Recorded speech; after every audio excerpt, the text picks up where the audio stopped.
Welcome to another episode of the brand called You, a podcast and podcast show that brings you leadership lessons, knowledge, experience, and wisdom from thousands of successful individuals from around the world. I'm your host, Ashutosh Garg, and today I'm delighted to welcome a very senior professional turned coach, Mr. Azim Jamal from Canada, currently speaking to us from Puerto Rico. Azim, welcome to the show. Thank you, Ashutosh. Azim is a corporate coach. He's a best-selling author and he's a keynote speaker. And he's the winner of the Nautilus Gold Award in 2009 for books that change lives. So Azim, you call yourself a corporate Sufi. Help me understand what this means and its current context in your world of coaching.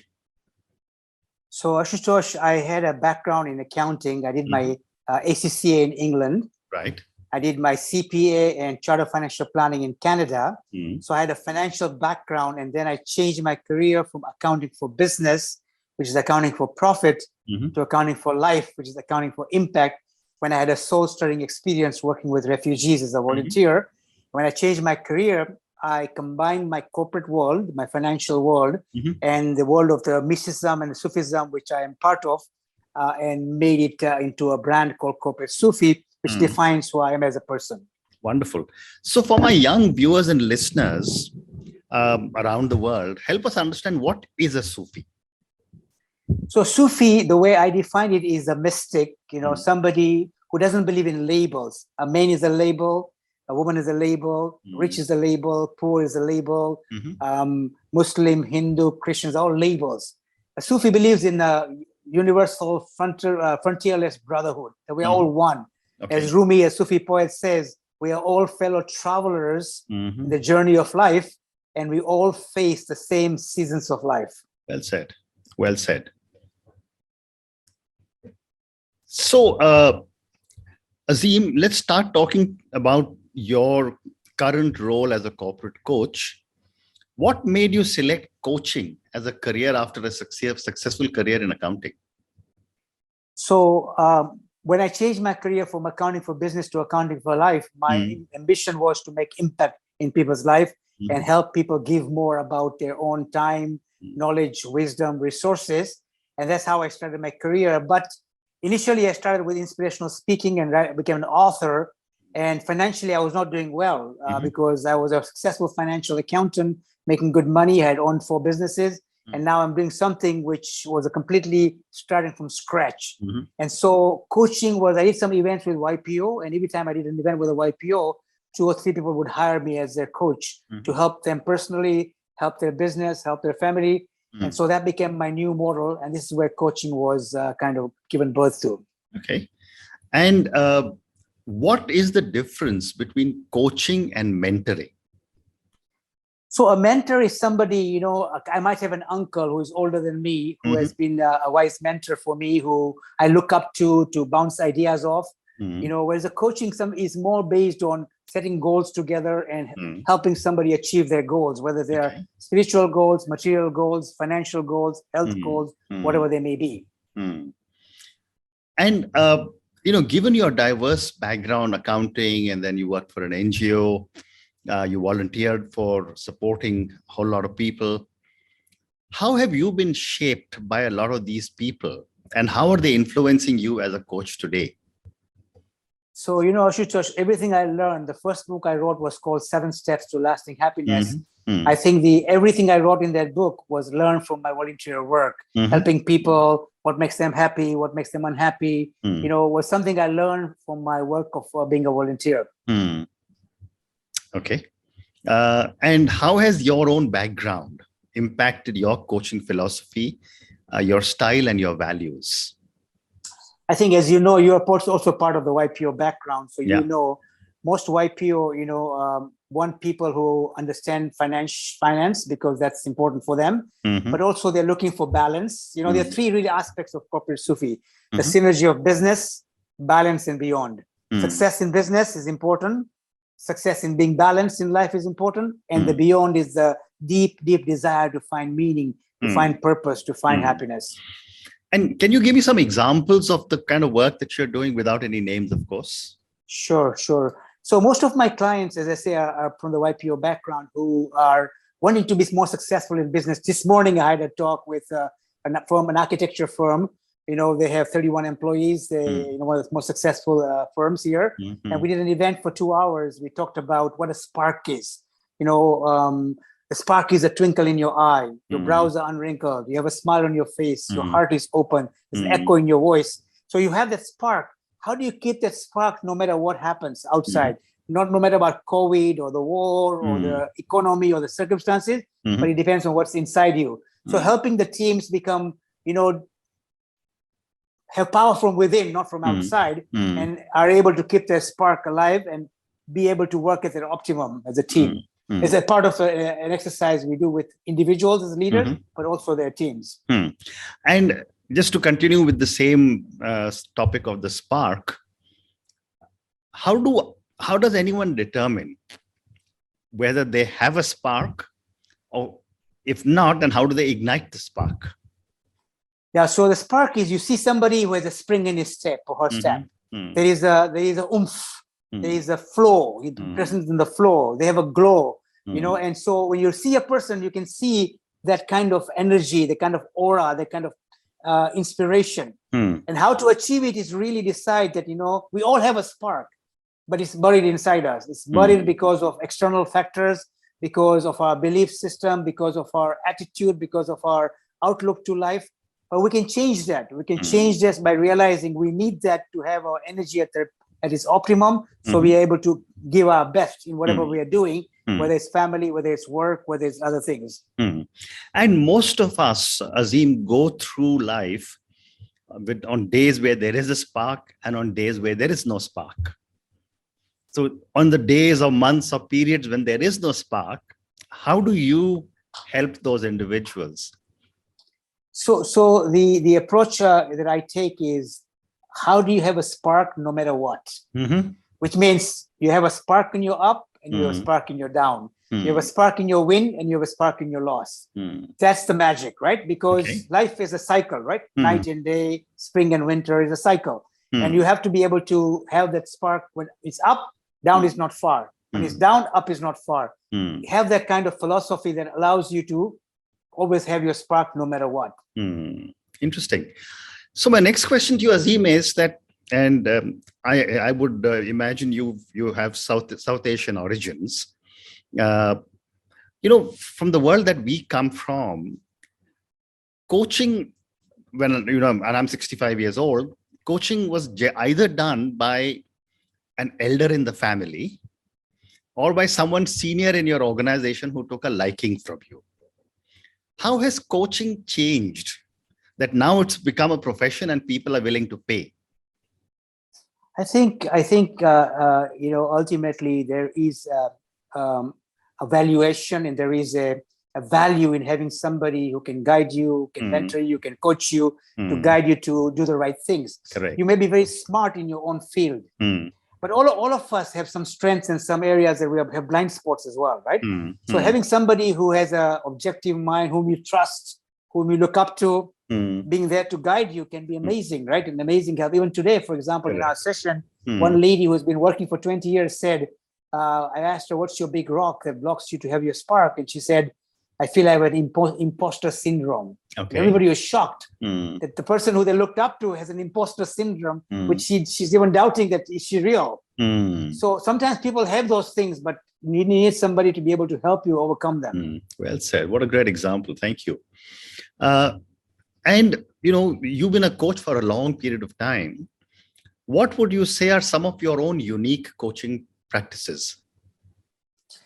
So I think the uniqueness is the corporate Sufi, right? So I address the issue of business. Every person, Tim Cook, Jeff Bezos, Richard Branson, even they are successful business people. For them, business is still a work in progress. So all people want to improve in business. So I have a business background, financial background, accounting background. I can help them with that. Then the whole idea of balance, which is the corporate Sufi balance. Corporate is business, Sufi is spiritual. How do you balance the two? I bring that to the table. Correct. Okay, how to juggle all your stuff. Physical health, finance, lifelong learning, work, family, everything. Okay. And then the beyond, the purpose, the meaning, the happiness. So these three things is the uniqueness I bring to the table, but I'm able to address all three for the synergy between the three things. Very interesting. My next question is on culture. Culture can be organizational culture. It could be a national culture. It could be the culture that we have grown up in our families. Depending on the religion we are from, we may have a culture.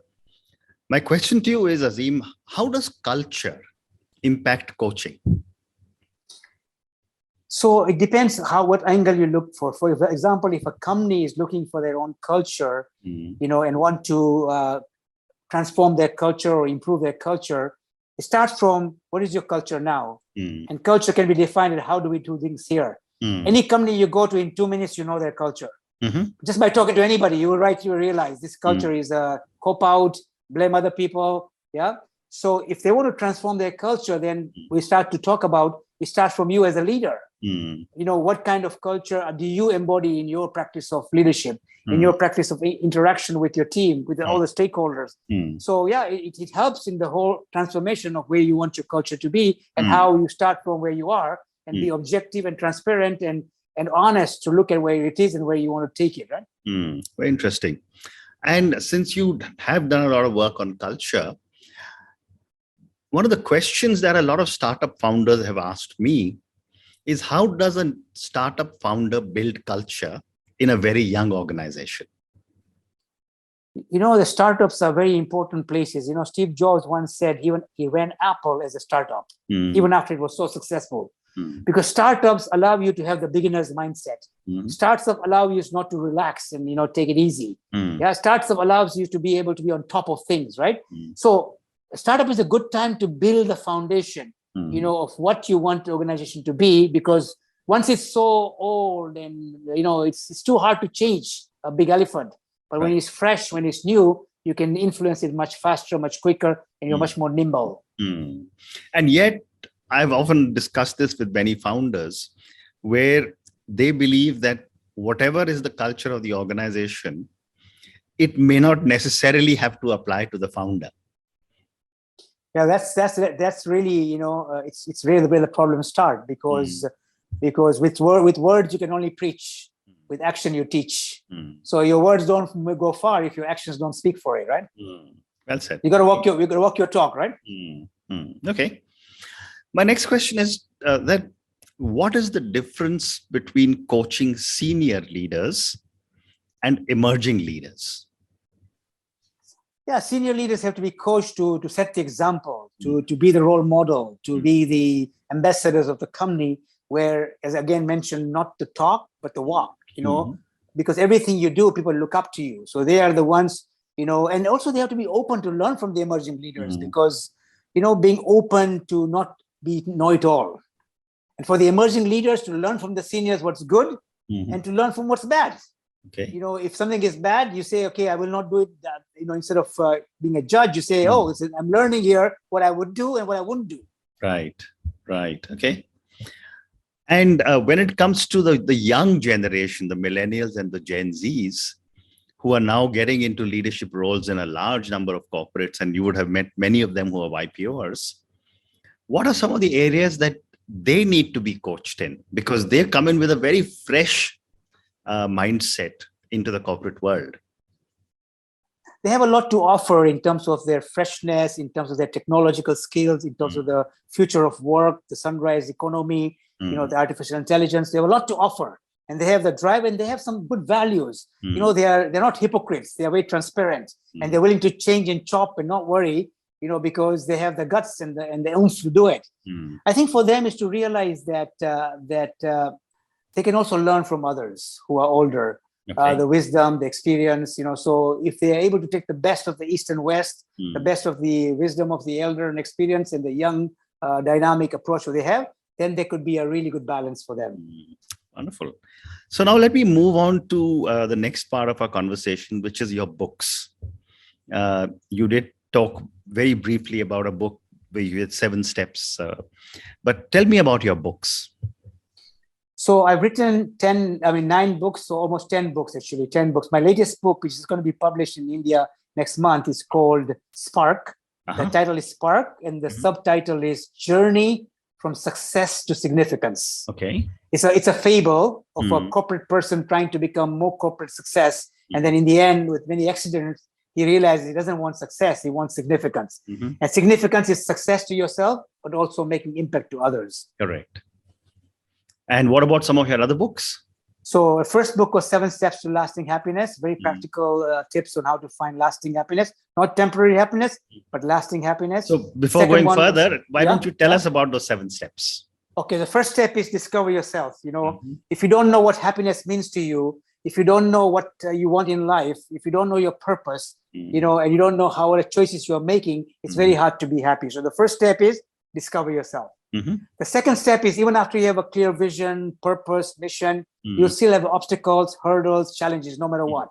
Okay. The second step kicks in, which is have positive attitudes, Yeah. which means that happiness is not a set of circumstances. Happiness is a set of attitudes. The second step.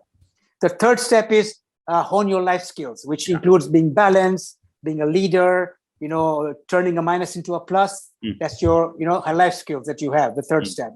The fourth step is build healthy relationships, because you're not living in an island by yourself. Your happiness is determined by other people around you. So the better relationship you have, the more happiness you get. Step 5 is let ethics and values be your guide, because we're talking about lasting happiness. It comes from ethics. It comes from conscious. It comes from within. So your ethics and values have to be very strong that guide your life. Step 6 is about awaken your spirituality, because the soul is eternal. Life is temporary. So if you want lasting happiness, it has to connect with your soul. So spirituality. And the final 7th step is enjoy the ride, because happiness is not a destination. Happiness is a journey. Oh, wonderful. Thank you. And now you're telling me about your other books also?